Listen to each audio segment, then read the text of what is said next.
बिहान ने जब मना कर दिया शंकर से कि मैं तुम्हारे साथ बिल्कुल नहीं रह सकता और ना ही तुम्हारे साथ कोई संबंध रखना चाहता हूँ, तो शंकर अपने आप को आग से जलाने लगी।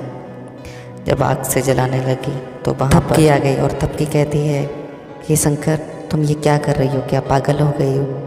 तुम अपने आप को ख़त्म कैसे कर सकती हो? मैं तुम्हें प्रॉमिस करती हूँ कि हर हालत में मैं तुम्हारे वचन के लिए वापस दिलाऊंगी और बिहान तुम्हारा होगा, तुम्हारा हक होगा, वो तुम्हारा ही होके रहेगा। तो फिर उसके बाद थपकी चली जाती है और शंकर मन ही मन में कहती है, तो मैंने तुम्हें पागल बनाया था। फिर उधर बिहान आ रहा होता है और बिहान के पीछे उसकी माँ जी आ रही होती हैं और बिहान से पूछती हैं कि ये क्या बेटा, ये तुम क्या कर रहे हो? क्या पागलपन है ये? वो थपकी नहीं है, वो वाणी है।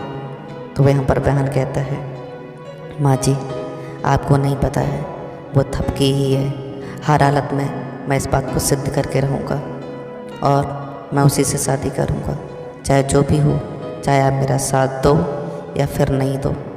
मैं हर हालत में ये चीज़ सिद्ध करके रहूँगा और आगे क्या होता है आप सिर्फ देखते जाओ, क्योंकि मुझे हर हालत में अपने प्यार को पाना है।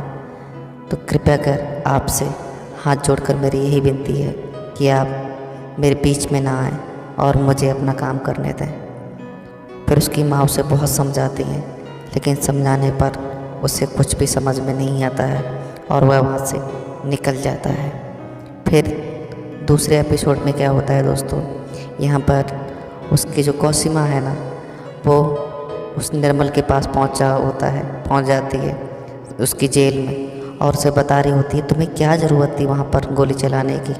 और उसने वहाँ पर गोली चलाती होती है कि मेरे तो कर्म फूटे हैं। वो अपने आप को चप्पल से मारती है और चप्पल से मार के अपने आप से कहती है कि बस तुमने तो मेरी नाक कटा दी है। उसे बहुत ज़्यादा बुरा भला कहती है। फिर वो कहता है कि भाई तुम मुझे इतना बुरा भला क्यों कह रही हो? मेरी पत्नी हो आखिर तुम। तो कहीं मेरी पत्नी क्या, तुम ऐसे हमारे लिए कर्म चले ऐसे पति मिले कि तुमने हमारा सब दिमाग ख़राब करके रख दिया। मेरा तो मन करता है कि उस थपकी को मैं ऐसे कचूमन निकाल दो। तो वो कहता निकाल दो ना। तो वो कहता बस अब तुम मुझे कोई ज़्यादा एडवाइस मत दो, अब मुझे तुम खुद सोचने दो। फिर वो खुद सोचती है। लेकिन इधर क्या हो रहा होता है दोस्तों, ध्रुव की शादी अदिति से हो गई होती है और अदिति अपनी सुहागरात को मनाने के लिए उसका इंतज़ार कर रही होती है। लेकिन यहाँ पर श्रद्धा उसके कमरे में एंटर करती है। वो कहती है मिस्टर ध्रुव पांडे वाइफ मे आई कम इन। फिर वो अंदर आ जाती है और कहती है कांग्रेचुलेसन अदिति, अपनी क्या यहाँ पर डेकोरेशन है, क्या सजावट है, वाह! ये तो मुझे अपनी सुहागरात वाली रात याद आ गई। और वह वहाँ पर अदिति को कहती है कि वाह क्या बात है, बहुत भाग्यशाली हो।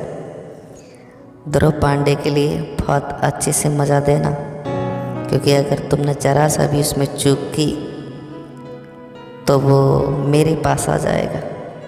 वो कहती हैं ऐसे कैसे हो सकता है? दोस्तों ऐसे ही एपिसोड देखने के लिए हमारे चैनल को सब्सक्राइब करें। आगे क्या होगा बताएंगे अगली कड़ी में।